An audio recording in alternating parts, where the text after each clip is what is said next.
Hey, this video started off as being like a very quick, simple video about foraging just 2 plants. That's all I was going to do the video about, and then I started to see more and more plants, and then it turned into a little challenge of how many plants can I find no more than half an hour from my house. And so that's what I've done, and as you can see, I found 16 things that you can forage, and I think 13 of them were edible. 13. So the other things are like items you can use for other things. There you go. Hey. So I came out to do a video specifically about another subject today. But I'm not going to talk about that. I'm going to talk about this. So as I was coming out specifically to do a video, I didn't want to do it at the house. I wanted to do it out of the house on location. And I was like, oh, okay, so I'm going to this lovely little space.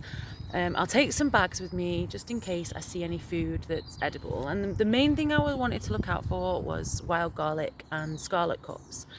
Just because we made an amazing spaghetti with it last week, and my kids loved it, and they really enjoyed it, and they didn't think they were going to enjoy it because of the colour of the mushrooms. If you want to check that out, I'll put like a link to the little video about what they look like, but they were amazing. So today I've come across a few things, and I wanted to share just a little bit of like the knowledge that I was gifted by somebody else, and I wanted to share that with you because it's been one of the most amazing plants that I suppose I've foraged. It's given me so many different ways of eating it. Like, it's such an amazing plant, and the amount of times that I used to walk past it, I would never have considered eating it. I would never have thought it was edible. This information is like, not a lot of people, I suppose, know this information. But today I want to talk about this little beauty. So I want to talk about this beauty, and how I would cook it. This is hogweed. It has massively changed the way that I see foraged plants and the way that I cook them. I'm going to kind of show you the 3 different stages that you can kind of harvest this in, and how to cook the different ones. It's just massively changed the way that I cook with foraged plants.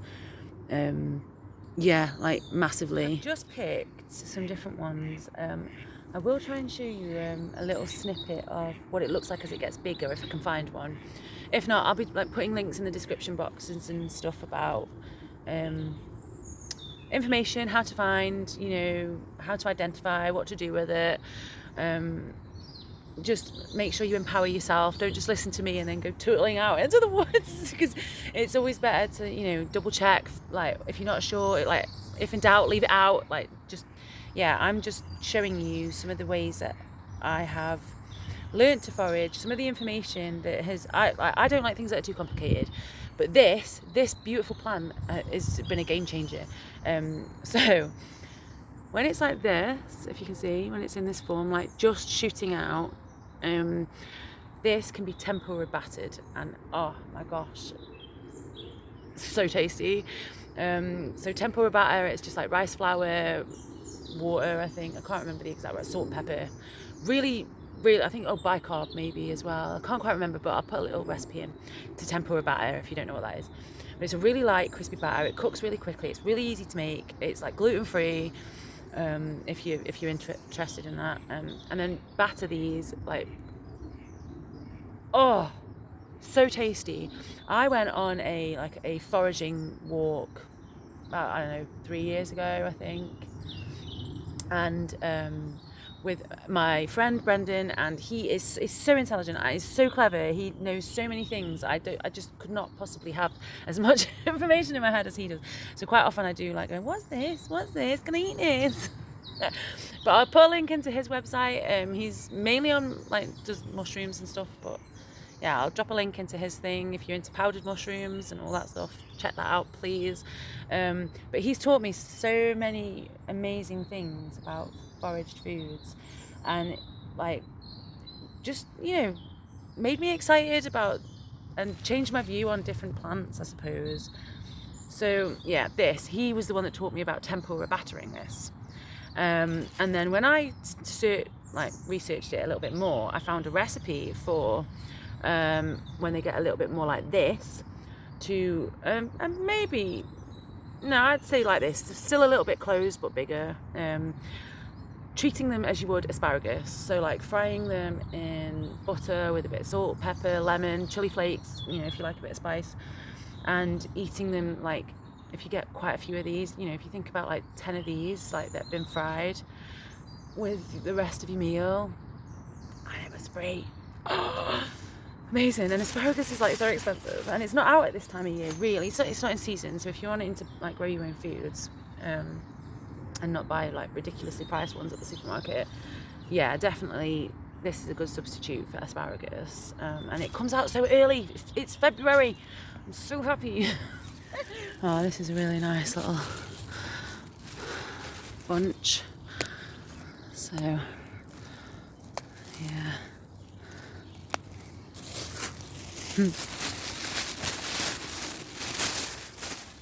And here, this is a nice little shoot to do with tempura batter and some nice, oh, that one looks nice. I like the look of that one. Oh, there's another shoot. This is a nice bigger version of it. And same for these really. If you wanted to be like, make it fancy, you could tempura batter one of these. I mean, that would look really cool and fancy on a plate, like, and same for frying them if you wanted. You could chop them up, you could like put them in salads. You could chop them up and put them in like soups as well, like if you was to like just break them up and cook them like this, so they're not too big and chewy, it would go really well in like a vegetable soup. And then when they're like this, when they get a bit bigger and a bit chewier, if you don't like chewy leaves, or even when they get even bigger than that, actually I want to find a bigger specimen. But one of the best things I do with these is I make a stock out of them. And one of my favorite things to make is, I kind of made it up a little bit. I didn't, maybe I'll put like a recipe in the description or something. I didn't look it up, so I can't put a link to it. But I make a stock. First of all, I make a stock with, boil up like a load of water with salt, pepper, the herbs that I want. And then at this time of year, the things that would be out would be hogweed, nettles, sticky weed, and wild garlic if you want a garlicky flavour to it. If not, leave the wild garlic out. But I would make a stock using those things. Not only is it like free stock, other than the herbs that you've used, but if you've got your own herbs, even better, right? Use your own herb garden, and all you basically got to pay for then is like heating it up and the salt, unless you've made your own salt. I don't know if you've made your own. Can you make your own salt? Like, probably, I'm sure you can. Where was I? I got distracted. But yeah, so I would make a stock with that. You make it as much as you want, as strong as you want, intense as you want. I would then get a blitzer and I would blitz it up.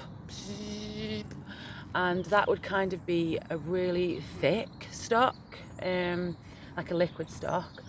If you wanted to, what I then do is I can either use that as a stock for soup. You can like freeze it, or keep it in the fridge for about 3 days, I think. Or you could freeze it in like little ice cubey trays, or you could do what I do, which is I chop up potatoes, I boil them, I then crush them. I don't mash them, I crush them. I mix that in, the lumps in with the stock, and then I mix gram flour in with it, and I make little like vegetable cakes. Now if you mix them into like firm enough sort of patties, fry them, oh my gosh, and you can freeze them. They're like, you can put some like linseed in there as well if you want to make it like super proteiny. Oh my gosh, there are so many things you can do with it, and I just basically just make it up. I just make it up. I don't follow a recipe. Make it up. They're really nice. You can freeze them. You can then put them in the oven like from frozen and cook them that way. Yeah, maybe like coat them in a bit of flour if you want. You could put seeds in them, you could roll them in seeds and fry them. There's so many things you could do with them, and it's you can just make them based on your own preferences, on your own tastes, which is like the best thing that I like to do, especially if I'm making for different kids, because they don't all like the same things. But this has been a game changer. A massive game changer. I can't express how happy knowing about this plant made me. And if you have really fussy kids, even, like some of my kids have had, sensory issues and dietary issues because of neurodiverse issues. They won't eat this as it is. Well, they wouldn't eat it when they were younger. They wouldn't eat this as it was. So I would boil it up. I would blitz it up so you didn't have any texture to it, and use it as a soup base. So you're still getting the nutrition. You're still getting the freeness of it. You still haven't paid for it, but then it's there's no texture issues. The only thing that they might be fussy about is the taste, which you can't change. But you could use that as a base for anything. There's the stock that I mentioned, the nettle, sticky weed, hogweed, and wild garlic. Well, if you super taste sensitive, then leave the wild garlic out. But you can use that as a base for anything. You can use it as a base for soup, for bologneses, chilies, curries. Like I said, you can freeze it and make stock cubes out of it. It's just so many things you can do. And also, the other bit of information I wanted to share with you today, I'm trying to cram it all in because I didn't want to be too long, is about one of the things I was taught is the danger of just grabbing lots of wild garlic. Now, a lot of people already know about wild garlic. It's not an uncommon thing that people pick or know about. It is amazing. It's very hipster, apparently. Hogweed is not hipster. Poor hogweed. But wild garlic is very hipster, so you may have already known about wild garlic. But one of the things that I never really thought about was how it might be a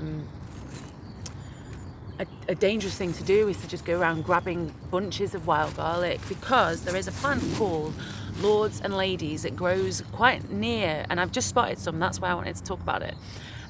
It grows quite near most wild garlic patches. And it's toxic. Don't eat it. You don't want to eat it. Don't eat it. And I will show you how to spot the difference. That's what I'm going to do today. It might accidentally get grabbed up in amongst the wild garlic bunch that you've grabbed. So I was advised to pick, just try and make sure that if you're picking wild garlic, you are picking it individually, or just being vigilant and being careful. So while it's not strictly poisonous or toxic, it apparently has, this is what I've read anyway, so I've never actually eaten it to try it out. It has crystally things in it that are that can irritate the skin, penetrate and irritate the skin. And it can cause the throat to close if consumed. Now that is definitely not good, so I don't even want to risk it, really. Here we go, look, as you can see. So, a good example. Thank you for being a shining example. So this is wild garlic. Oh, thank you, Holly, for getting in the way. This is wild garlic, and this is Lords and Ladies. So if these had been little shoots, and I just grabbed that whole bunch, and I had Lords and Ladies in my wild garlic bunch, and then I went and ate them, I went and ate them, that could cause a lot of irritation to my mouth, which I don't want. So it is about sort of, as I was shown, was if you're going to do this, just make sure you're picking each leaf individually, and you can sort of see. And just be vigilant, I suppose. Don't just go mindlessly grabbing and not paying attention, I suppose. If I hadn't have known about these, if somebody hadn't have told me about those, I wouldn't have even considered it. I might have even just ignored them and just not thought about it. See, as you can see, there's one here, so I can see the difference straight away. But if you don't know, then that could end up in your wild garlic. That's not good. Nice little spot. It's got the hogweed and the wild garlic right next to it. And over there, straight away, I can spot some Lords and Ladies. So once you've done it and you've had a look and you've looked at the difference between them, it's quite easy to spot, but it's about knowing the information. I will put some links in to the description box about lords and ladies, about wild garlic, about hogweed, maybe a few recipes. So if you're interested, the only thing that I would sort of suggest, I try not to pick, like, so I don't know if you noticed when I was picking the hogweed, say if there's a bunch of 5, I'll take 2. I mean, it is, to be fair, it's a pretty, like, well growing plant, and so is wild garlic, but it's not just for me. You know, other people might want to come and pick some, and, you know, animals might want it, life. And you also, with the wild garlic, don't, you know, pick whole patches of it, because yes, it will grow back, but the flowers, so you can come back if you know where there's a patch, come back in, like, you know, a month's time or whatever, and maybe I'll do another video on that, but you can use the little flower bulbs. So at the top, just before the flower opens, you can use the flower buds, and I think some people pickle them and make, like, you know, or you can put them in oil and make wild garlic oil, and just put it in a jar, which is a pretty nice way of, like, you know, making flavoured oils. You can eat the flowers on salads, and they taste like garlic. It's so amazing. But yeah, so I wouldn't take, you know, I'd take a handful of leaves from this patch, and then a handful of leaves from this patch over here, and then I'll move on. I mean, there's enough. I don't need to be going quick. Yeah, I always try and leave, you know, a good section of what I've picked, like what I've picked growing, just so you can come back. Like I said, with the wild garlic, you'll get the flowers, the hogweed. I mean, to be fair, the more you pick it, though, the more shoots come, and I like the shoots. And I think that's it for the foraging today. I'm going to see if I can find some more scarlet crops. If I can't, then, you know, I'll find something else to put with the wild garlic spaghetti. You can also make wild garlic pesto, like, pine nuts. I think it's like pine nuts, oil, wild garlic, blitz it up. You got like a pesto-y type dressing that's, you know, pretty allergy friendly, really, and it's vegan. You don't have to pay for it. Like, the only thing you paid for is the olive oil. Yeah, you don't need a lot of it, really. It's not going to be that expensive. I mean, the pine nuts, of course, but you could, you know, you can harvest those. Those are quite easy to harvest. Or you can just do oil and wild garlic with salt and pepper if you don't want to buy the pine nuts. You just have to adapt what you're using. Like, yeah, I highly recommend looking at what you can find for free food-wise in your local, like, woods, or, you know, where you go on the dog walks, or just be mindful of dog poo, and always, you know, give it a good wash, really. But other than that, it's so easy to get free food, like, it's so easy. And obviously empower yourself with your own knowledge, your own methods of, like, how you take information on. Don't just listen to me and go tootling off and without checking it, without looking at pictures, without, you know, looking at different websites. And, you know, or there's a really cool book called Food for Free that's got quite a lot of, like, good ways of identifying plants. And consider looking for a foraging walk in your local area, because, you know, that's a great way of, like, getting your hands-on type of learning, which is the way that I learn, is by doing it and seeing it and picking it and seeing the two plants next to each other, and you know, being in the space. That really, really helps me to learn. Another thing that you can do with your foraged foods is you could invest in a dehydrator, and you could dry, say, things like your wild garlic, nasturtium flowers, nasturtium leaves, you know, other things like that, and you can mix it in with salt, and make like and you can store that in a jar because it's got the salt in, and it can be like a seasoning. You can have, so you can, like, make wild garlic salt. You can make nasturtium salt, which is quite peppery, so it's like a salt and pepper seasoning. Really tasty. Same with, like, the hogweed, you know, things like this. You could dehydrate it so it's all dry and crispy. You could blitz it up in a blitzer, and with other things like dried sticky weed, dried nettles, blitz it up in a blitzer and make a stock powder. So you know, that could be kept and dried in a jar quite easily, really. There are so many ways. It doesn't have to be like, oh, I have to keep it fresh. You know, you can dry it and keep it in jars. You can put it in oils. Yeah, you can keep it as a powder, or you can make a stock and freeze it. And you know, that way you're gonna have, if you keep going and you keep doing it, and you know, you store it correctly, you can have like free supply of food all year round. It doesn't have to be just when it's in season. I highly recommend like investing in things like a dehydrator and you know, little jars of oils. Just have flavoured oils or blitzed up in the oil. Yeah. Now off to find some elf cups. As you can see,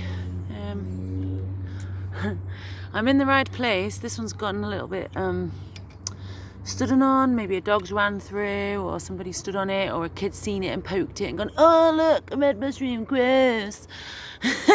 Oh look, jelly ears, jellies. Amazing. So happy. I know they look really gross and some people don't like the texture of them. Personally, I wouldn't eat them. There's quite a few cool things you can do with them. So again, like with the dehydrator, you can dehydrate them, you can blitz them up and make them into like a powder. They're really nice stir fried actually. They go quite crispy. And apparently, so I found like a little cool baby one here. Oh, I found loads. I'm going to show you in a minute. Hang on. So you can, I think, dry them, dehydrate them, I think, and then soak them in orange juice and make like vegan Jaffa cakes, like, and then cover them in chocolate. I will try and find the recipe for that somewhere. I've never bothered doing it because I'm just like, it feels like too much hassle for me just to have a Jaffa cake. If you really want to get fancy and you enjoy like being creative in the kitchen, then go for it. Personally, I like things that are easy. So yeah, I wouldn't bother, but you know, each to their own.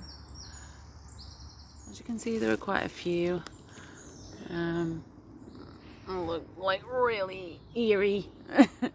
Not eerie as in eerie, but eerie as in eerie.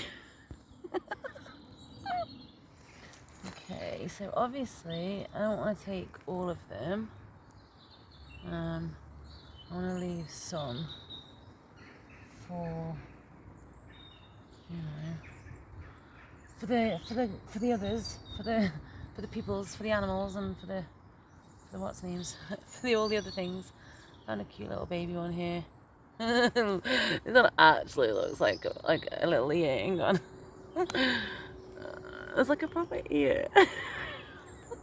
Yeah, that's really cute. Yeah, there are quite a few over here actually, which I'm pretty happy about. I like trying to take the ones that are not quite so big because they'll be quite a bit tougher. But like I said, if you've got a dehydrator, which I don't, but I am apparently being gifted one. Oh, exciting! I've never been so like excited about things like dehydrators. Like, yeah, I'm quite. Who knew? I'm getting excited about worm houses and dehydrators. You know, some people would think I was boring, but I don't. I forgot to mention is another thing that I also harvest at this time of year and put in my stock. This is cow's parsley. Again, I will put a little link in the description as to how to identify it, you know, where to find it, how to pick it, what to do with it. But this, I like here, amazing. So I would pick, say 1, 2, get that nice one in there, 3 or 4. So I didn't mention that I would add this to my stocks, like the stock I was mentioning earlier where I make the little potato cakes, add into soups. You can cut it up, use it as a salad, put it in your stocks. Yeah, same thing really, just used as a pot herb. Cow's parsley, that's 5 plants. 5 plants, like 10 minutes from my house, that could give you so much nutrition, so much there's so many culinary uses for these plants. 10 minutes from my house, so blessed. Blackberry brambles, loads of them here. So obviously I know to come back here for blackberries in the summer, but also a lot of people don't think to use the blackberry leaves. So you're not, like I said, oh, amazing, there's one here. I was saying about the buds. These are edible. You can eat these, you can just take them off and chew them. They have quite an interesting flavour. If you don't mind, you know, hard texture things in your mouth and you don't mind chewing on things. But again, you could probably boil them up. Actually, you could put them as like little croutons. You could fry them up and use them as croutons. Like, I only just thought of that. I was trying to think of something I would do with them. You know, or you can dry them, blitz them. But the actual leaves, obviously, you're not going to use like the really big ones. But the young leaves, the ones that aren't as prickly, and there's like different varieties of blackberries. Again, dry them, blitz them. You can use them as a tea. So there you go. Loads of medicinal properties for blackberry leaves. Like, again, check the description box for the link. So, I mean, am I going to count blackberry leaves and blackberry buds separately? Because you can, well, no, okay, I'm not. But there's the two different things you can do with them. 3, if I come back in the summer and use the berries. I'm trying to keep track of like not only the amount of plants but the amount of uses. Ooh, this is exciting. I like a challenge. Yeah, so I've just come around the corner and I have found some sticky weed and some nettles, which is amazing. So that now brings us up to what? So there were 6 including the blackberry buds, 7, 8, and possibly I'm just going to double check it now, some landcress, which is also edible. But I am going to double check, and if I can't figure it out, I'm going to leave it out, obviously. But so far, we're on 8. 10 minutes from my house, there are 8 edible plants here. Yeah, it's pretty cool, right? I'm not going to pick many of these, to be fair, just because there's not that many, and I do have some nettles in my garden. And I'll probably find some more up the way that's better. But if you're not familiar with sticky weed, to just show you, this is sticky weed, or I think the other name for it is gorseweed. It's the stuff that you throw and stick on people's clothing. Now, it's not great to eat raw, obviously, because it's quite abrasive. It's a bit like Velcro. So it's not pleasant on the tongue. But I wouldn't pick much of this now. I would maybe just use, like, because there's not really enough of it to like start drying unless you're going to pick, like, you want to be doing some labour intensive work, which I don't. When it gets bigger and you can pull big long strands of it, then it's worth drying. As it is at the minute, I would just pick some to either use as tea or to put in my stock, which will be nice. Again, you don't really have to be precious about this one. It will grow and grow and grow, and you can just keep coming back and keep coming back. And I will put a link in the description about sticky weed, its benefits, its uses. Yeah, and like obviously this is young, so this will be like super nutritious. But when it gets bigger, you can use it as a medicinal tea. It's a really good lymphatic cleanser. It makes good stock. It's free. It's green food. It's green food. It's good for your body. So amazing. So what are we on now? 6. We're on 6 plants. No, 7, 8. 8 plants. I'm losing count. 8 plants. Amazing. Right. Yep, so I'm just picking the nettles. I am just picking the tops of these nettles. Again, you don't have to be precious about nettles. They grow fucking everywhere, to be fair. And I don't know. They are, I mean, I pick just with my bare hands, just because I'm so used to picking nettles. It genuinely doesn't bother my hands. But if you are going to be out and about and your hands are quite, sensitive and not feeling it, not feeling the pain. I'm actually desensitized to it now. I don't really feel anything. Sometimes I get a bit tingly, but that's about it. Obviously you're going to want to bring gloves. Some gardening gloves will let the sting through, so you know, if you don't want to be uncomfortable, then just take care of your hands. Yeah, so I've got a nice good little supply of nettles there. I think when I get home I will take a little video of, like, you know, what I've picked. I haven't picked too much because I didn't bring like loads of bags. This was not the purpose of why I wanted to come out. I wasn't expecting to find quite so much here. I don't know why I wasn't expecting it there to be quite so much, but I'm running low on time and I don't want to spend all my time foraging. But I thought I would just show you how much stuff I can get. I want to make a nice stock, I think. Yeah, so let's get going. Kiyotara's foraging challenge. Yes. Here she is in the wilderness. It's not the wilderness. It was a no to the landcress, but I have just found plantain. Now, there's not a lot of this. I can use it. I'm pretty certain I've already done a short about this, I think. I don't know. But plantain or ribwort is an amazing plant. This is the long one. You can also get it in short and fat ones. And I mean, this is an old flower of it that's been dried, but you could probably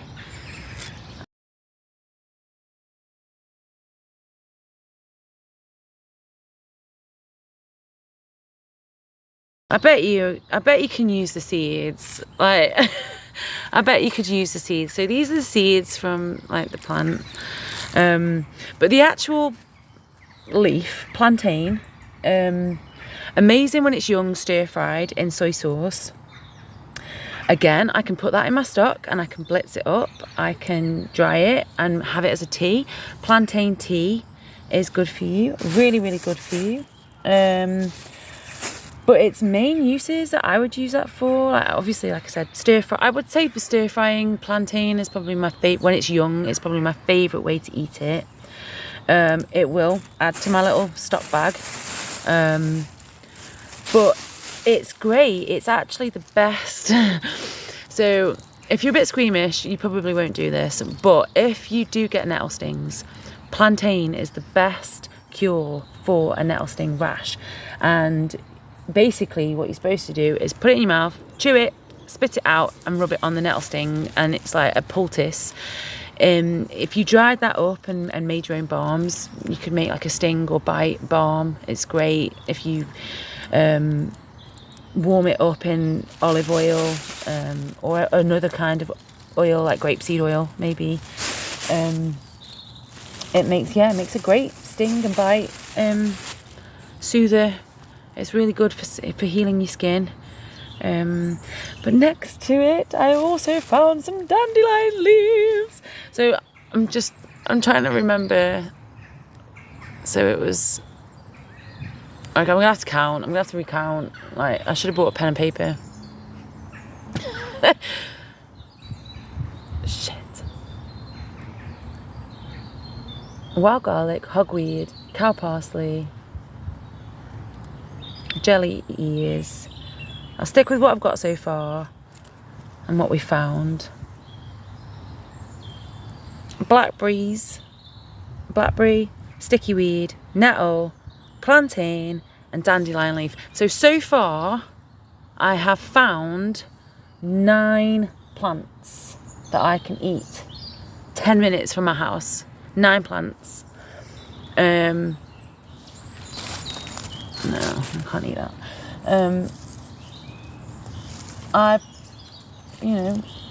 Dandelion leaves, amazing. So what have I just done?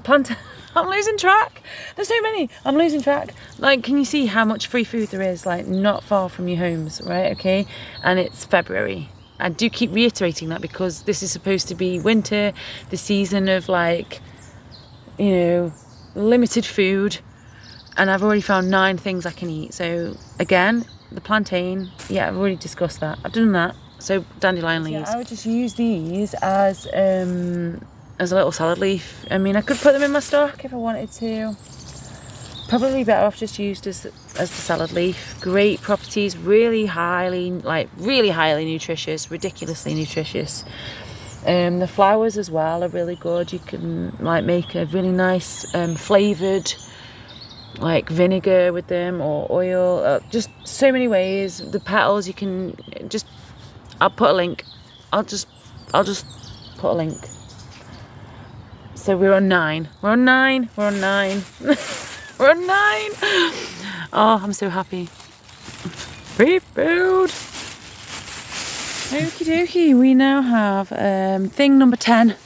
Thing number 10. And that is gorse flower. Yeah, it smells amazing. It smells like coconut, and the petals you can eat. Like, oh my gosh.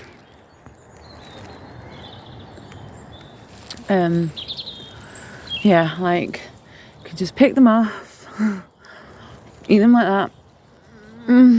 So good. Again, really nutritious. Let me find a better specimen because this one's just budding, if you can see. So this one is like just budding. As you can see, so many flowers here. I'm not going to bother picking these today because I don't have a dehydrator to dry them out in at the minute, and I'm not going to be making any salads in the next couple of days. I'd rather eat them fresh, but if you're out and about, you know, again, I'm just going to go for it. Plant number 10. And I'm now about 15 minutes from my house. I have walked about 5 minutes, so I'm going to keep it authentic. I am going to let you in on a small garden confession now. And I spoke to my friend about this last night, and she thought this was quite funny. Because I don't want to just go out and keep buying like loads of soil for like my potting. Like some of the soil I've gotten from the garden when I've dug out the fire pit, as I've shown you in some of my other videos. But what I have done is, because I didn't want to go out and buy a bag of like compost and soil, I actually have been using molehills. Now I'm in a different place to where the other molehills were that I have been using. So I'm actually in a different place to where I have been getting my molehill soil. This is quite a sandy soil, which would be good for, you know, a different kind of plant than what I've been planting. But the molehills that I have been using are like really rich soil, like potting soil. So yeah, I've literally been going out with the dog, and basically filling up a bag for life of molehill soil to plant my vegetable seeds in. So I haven't been buying compost. I have been utilising the very well processed soil that the moles have been leaving behind, and I thought I would just share that with you. So there's a little tip for you. If you're really skint and you don't have the money to go out and buy potting soil, but you do have seeds from like last year and the year before, and you happen to come across a molehill, it will be really well processed, I can promise you, and it just sits there, so why not? So here's the one that I've just been looking at. As you can see, this is like amazing. There's quite a few. There's one over there, there's one there, there's one over there. That's an old one that's obviously been trampled on. There's a few up there. But as I was just talking to you about these molehills, I did notice just popping up here, yarrow.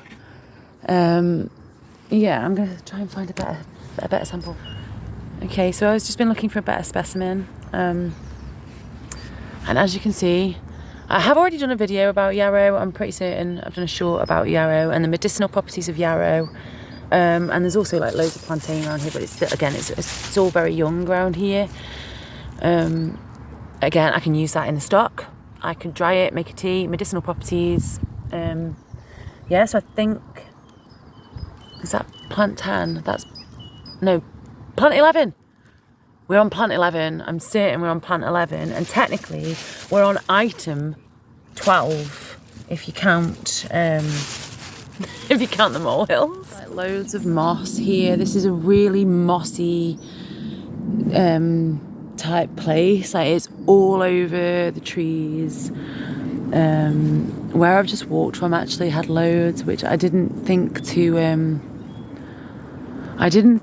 to film it, but here in the grass there's loads of it. I would not suggest stripping away like loads of moss from the earth because we need moss. It's such a beneficial thing for the planet.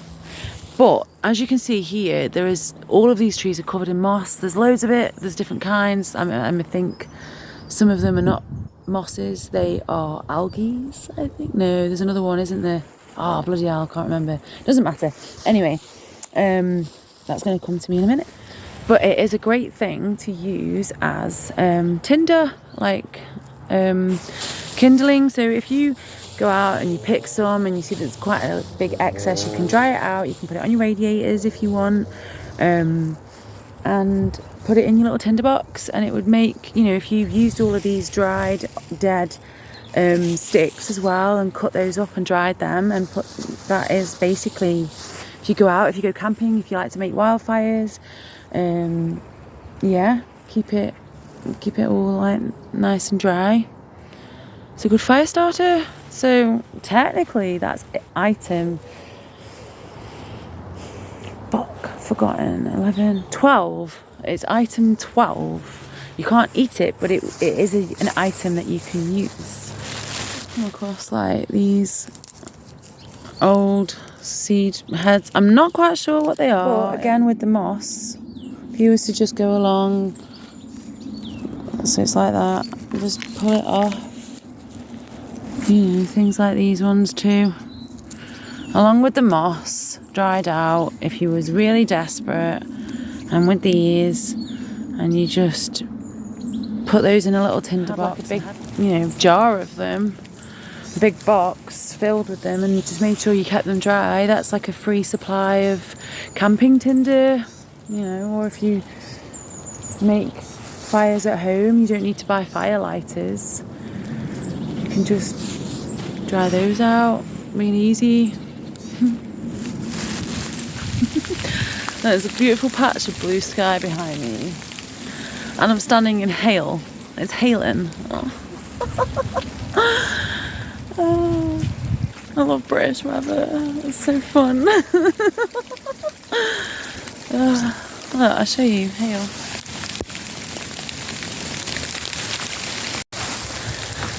So I think I'm going to count the moss, the dried, dead, sticky things and seed head pod things as one item.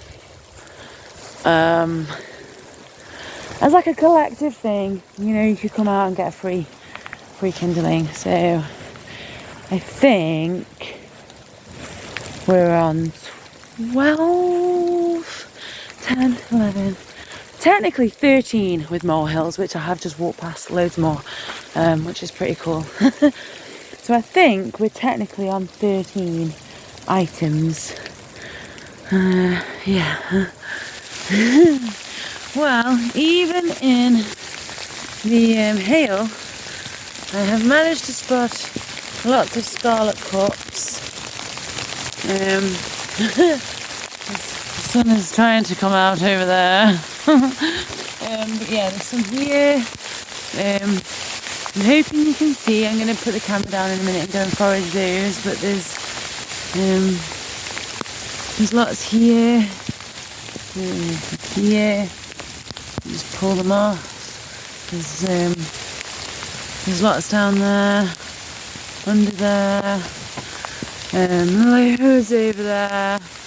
Let me just You can see them. So yeah, I'm going to put the camera down. Yeah, so it started hailing really bad, so I had to put my coat on. But there's loads of these scarlet cups here. They are like really deep in the undergrowth, so I'm going to put the camera down. I'm going to get my little baggie out and I'm going to forage these and count how many items there are in my head while I do that.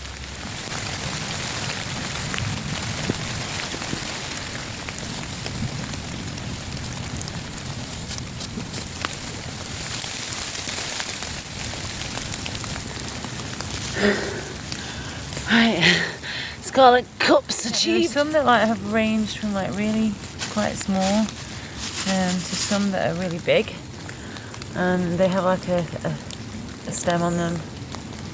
They're pretty. So, I've forgotten what I said in my head about how many that was. The goldflower was 10, I remember that. Molehill 11, kindling 12, yarrow 13, scarlet cups 14. Yeah, okay, scarlet cups 14. Nice. In the interest of authenticity, I wanted to set myself like a little half an hour walk challenge.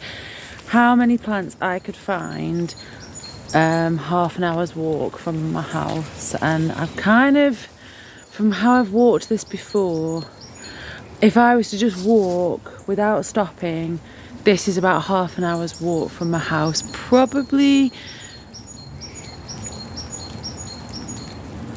yeah, maybe 25 minutes, like if I've got a good march on.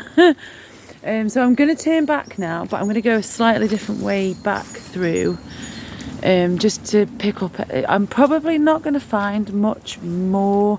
I think I did spot some hazelnut catkins, which I also just found out recently are edible. You can dry them, blitz them, make a flour out of them. How amazing is that? So yeah, and then when I get home I will probably show you kind of what I've gotten, how many mushrooms at least, because that was my main thing, my mushrooms and my wild garlic for the spaghetti meal that I'm going to make for tea tonight. Oh my gosh, it was amazing. We made it for the first time ever last week.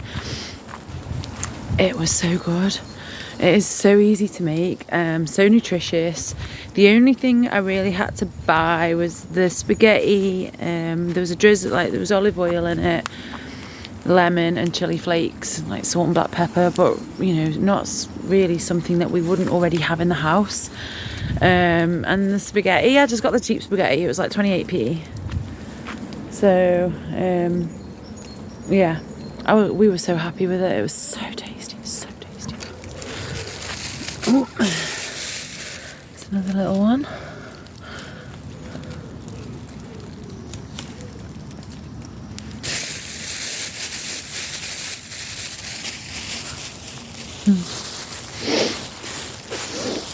Oh, there's some here. Amazing. Instead wood.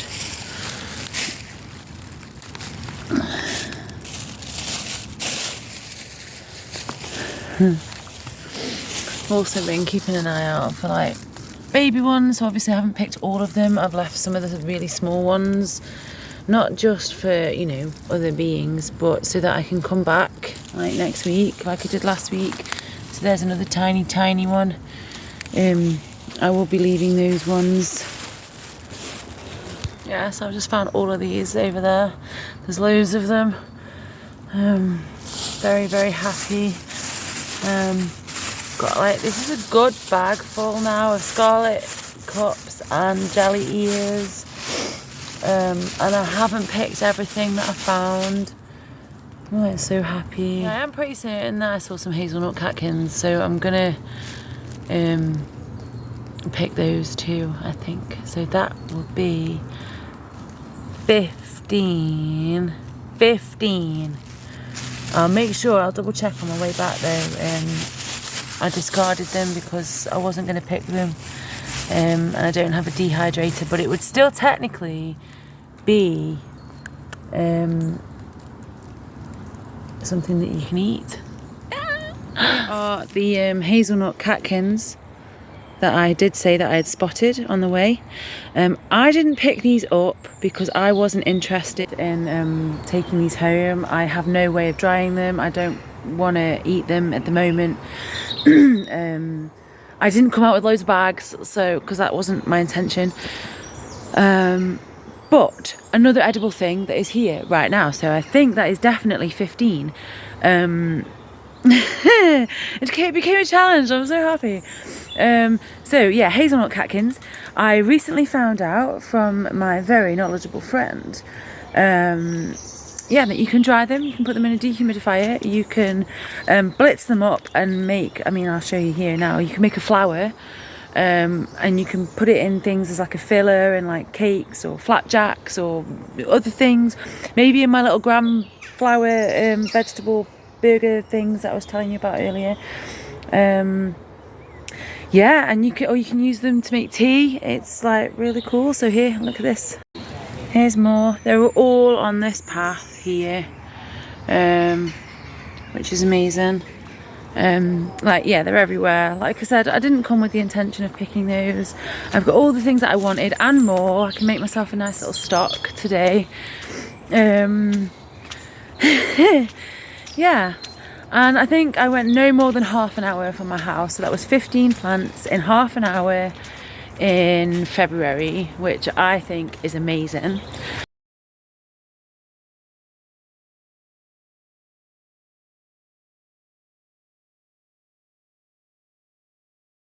And like I said, if I came with bags, I could get so much of this food. And if I had my dehydrator, which I'm going to be getting soon, I could be like starting to store all of this already, like for the coming year. Most of the plants, I mean, other than the catkins, they only come like once a year. But that does also mean that there will be hazelnuts. There'll be hazelnuts. Yay! So I can come back here, there'll be hazelnuts. But I was still counting that as one, I think, because of the blackberries. They were one, weren't they? I also found pine cones, so that's number 16. And although I'm not going to be eating the pine cones, you can dry them out and use them for tinder, and you can also, or kindling, and you can also, what my friend has been doing for her birds is rolling them in peanut butter and then rolling them in, like smearing them with peanut butter and then rolling them in seeds and then hanging them out for the birds. So if you don't want to, you know, invest in like plastic bird feeders and you want biodegradable ones that are like, you know, good for the planet, and you don't want to buy things, I know you're buying the seed and the peanut butter anyway, but you're going to be doing that if you use bird feeders. But there you go, another thing that you can use for free. And yeah, there you go. Look at this beautiful tree. It's amazing. I love the bark. It's like really, really like pretty. Yeah, thank you for joining me. I wasn't intending to come out and make a foraging video today, so that's quite fun. Yeah, I love you very much, and I will just give you a little glimpse of what I'm looking at. Look at that. Beautiful. Hey, so I'm home. I'm out of my wet clothes. I have cleaned up all the foraged foods. I have tempura battered my hogweed while I'm waiting for tea to cook. So tasty. I have got my stock boiling here. I will show you in a minute. I've cleaned my mushrooms and my wild garlic for my spaghetti tomorrow. And yeah, I think that's it. Yeah, that's it. Oh, and my pine cones are outside. So yeah, I got pine cones, which I'm going to make up into little bird feeders. Some of my hogweed's tempura. I've got some in here for my stock. I have got hogweed, yarrow, wild garlic, cow's parsley, dandelion, plantain, and I think that's it. And I literally just put a bit of hot water in there, 3 pieces of garlic, salt and pepper. That's it. That is going to just sit and get hot. I mean, I'm not going to overboil it. It doesn't need to be overboiled, because tomorrow when it's cooled, I'm going to blitz it, and then all of that liquid, I am going to then put some onions. I've decided I'm going to make vegetable pakoras with it. So I'm going to use gram flour. I'm not going to use potatoes. I'm going to use onions and kind of like make onion bhaji type pakora, oniony, vegetable-y pakora things. That's what I'm going to make with those. For lunch tomorrow, and then I've got the wild garlic and the mushrooms, and I have also I've added to that recipe, I have put in the small leaves of cow's parsley and the small hogsweed. So I'm going to, when I fry up the wild garlic with the mushrooms, I'm going to put those in as well and fry those in. So the recipe that I put in the description box, I will have added hogweed and cow's parsley to that recipe. And while I'm waiting for tea,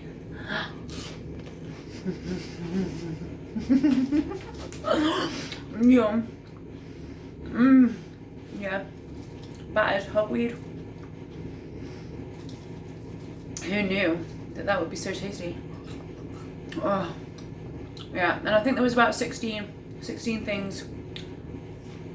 Yeah, I need to stop eating those. I need to share them.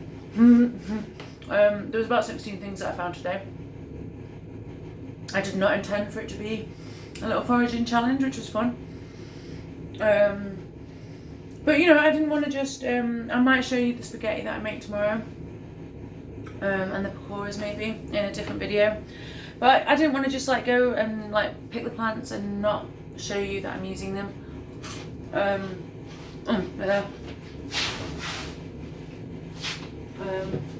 Yeah. So this is the wild garlic that I've washed, and the cow's parsley and the hogsweed that I've washed for the spaghetti recipe tomorrow. And here are my scarlett cups and my jelly ears. Well, the jelly ears and the scarlett cups. Ready to put with these tomorrow in spaghetti. I cannot wait. I'm so excited. So excited. It was so tasty last time. Oh my gosh. Yeah. But I didn't want to just pick them and not show you that I'm using them, because I could just be picking anything, couldn't I? You know.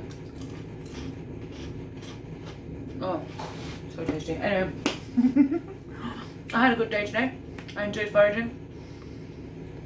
I hope this just inspires you to think about the plants in your local area more, and what you can and can't eat, and like how to prepare them. Because a lot of people talk about foraging and they don't actually look at how to prepare them.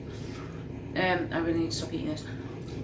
I'll put a link in the description. There's going to be like just all links in the description. It's like just links and links and links and links. I'm just trying to be as informative as possible. I'm going to put those over there.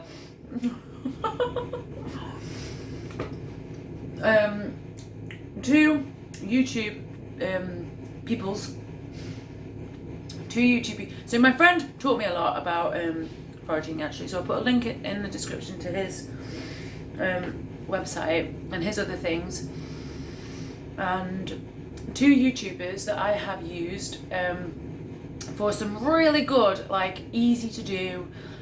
Like, I like simple, I like quick, I like easy. Like, I don't do the tempura battered hogweed very often because it's a ball ache, and yeah, it's nice.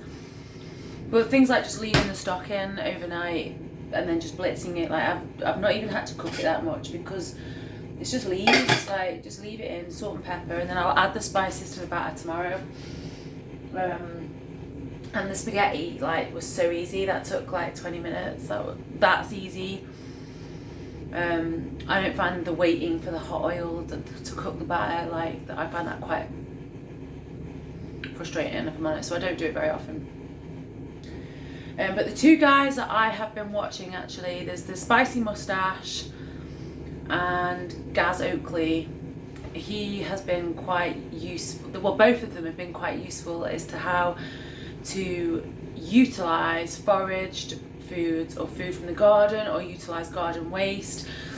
Making stock cubes. We made like stock cube mix the other day, out of like vegetable scraps. Really easy. I've given myself the hiccups now, like eating those too quick. I think that's it. I'm just going to stop rabbiting now. Hope this inspires you. As you can see, I do use my forage goods. They're very, very tasty, and it's nice to like try to be inventive as to what I found, and to just know that I've got this stuff for free, really, and it's been utilised, and I'm allowed to buy it. It's healthier because it's local, it's fresh, it's natural. Yeah, there you go. Thank you for joining me. I love you so very much. Mwah! Happy foraging.